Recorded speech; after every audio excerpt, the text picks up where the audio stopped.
नमस्ते। आज हम आपको एक और रेस्क्यू स्टोरी बताने आए हैं। 12 मार्च 2024 को मुझे एक मदर डॉग के लिए कॉल आया जो बिल्कुल भी उठ नहीं पा रही थी। स्पॉट पे जाके मैंने देखा तो उसकी हालत बहुत ख़राब थी। हम उसे तुरंत वेट के पास लेकर गए। वेट ने उसे मिल्क फीवर से डायग्नोज़ किया, जिसका मतलब है कि अपने बच्चों को दूध देते-देते और सही डाइट ना मिलने की वजह से उसकी बॉडी का पूरा कैल्शियम और न्यूट्रिशन चला जा चुका था, जिसकी वजह से वो पैरालाइज़ हो गई थी। हमने उसे स्पॉट में ही ट्रीट करने की कोशिश की। उसके बच्चों का दूध पिलाना हमें बंद भी करवाना था और उसे हमें रोज़ अच्छा खाना भी देना था। लेकिन करीब 2 हफ्ते बाद मौसम बिगड़ने की वजह से और नमी होने की वजह से उसके वजाइना में मैगट्स लग गए। साहसी को फिर हमने पीएफए दुर्ग भिलाई यूनिट 2 के शेल्टर में शिफ्ट किया, जहाँ पे उसकी बाकी का ट्रीटमेंट शुरू हुआ। क्योंकि साहसी दूध नहीं दे पा रही थी, उसका दूध उसके ब्रेस्ट में कलेक्ट होकर पस बन गया था और उसे बहुत बुरे बेड सोर्स हो गए थे ना उठ पाने की वजह से। उसकी क्लीनिंग और ड्रेसिंग और भी कॉम्प्लिकेटेड हो गई थी बिकॉज़ उसके घाव बहुत गहरे हो चुके थे।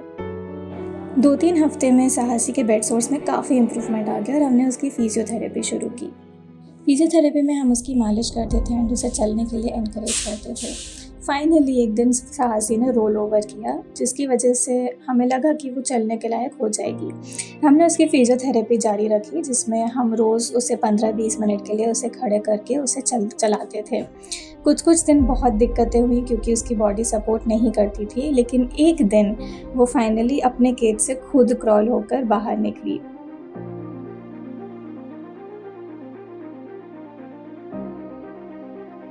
हम उसे रोज़ चलाते रहे और वो धीरे-धीरे खुद से कोशिश करने लगी।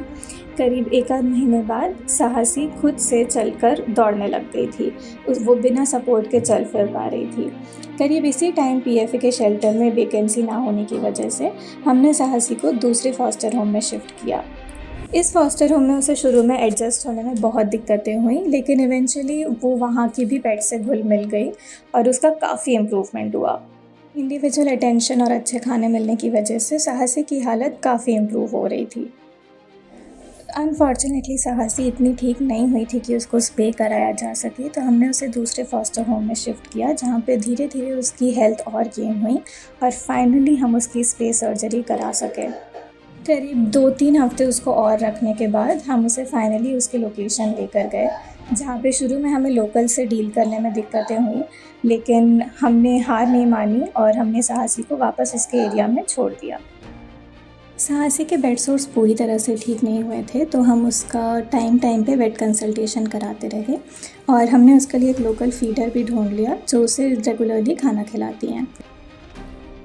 इस रेस्क्यू से हमें कुछ चीज़ें जो हाईलाइट हुई वो ये हैं कि स कुत्तों को सिर्फ़ बचा हुआ रोटी और चावल देने में उनकी कुछ भी न्यूट्रिशनल रिक्वायरमेंट नहीं हो पाती है। वो अल्टीमेटली कुपोषित हो जाते हैं, क्योंकि जब तक हम उन्हें प्रोटीन और कैल्शियम वाली चीज़ें नहीं देंगे, स्पेशली माँओं को नहीं देंगे, तो उनकी हालत साहसी जैसी हो जाएगी।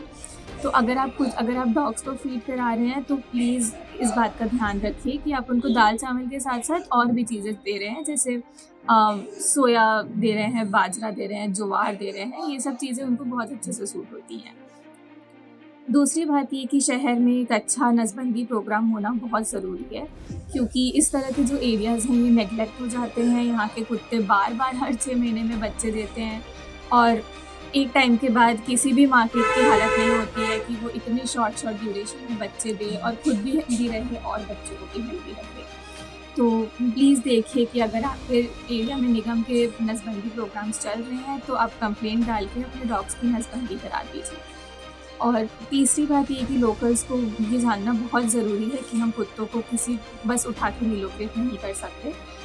लीगली हम बाउंड हैं कि हम ट्रीटमेंट करके हमें उन्हें वापस अपने ही एरिया में छोड़ना है, अनलेस एंड अनटिल हम उन्हें अडॉप्ट करा रहे हों। साहसी के रेस्क्यू को 1 साल हो गए हैं और हैप्पी टू से कि उसकी हालत अभी बहुत अच्छी है, बहुत अच्छे से दौड़ कूद रही है, बहुत अच्छे से अपने लोकल से इंटरैक्ट कर रही है और धीरे-धीरे locals have also warmed up to her. तो इन चीज़ों का ध्यान रखें और इसी तरह की रिकवरीज़ के लिए हमें डोनेट करें और हमारे साथ वॉलंटियर करें। Thank you.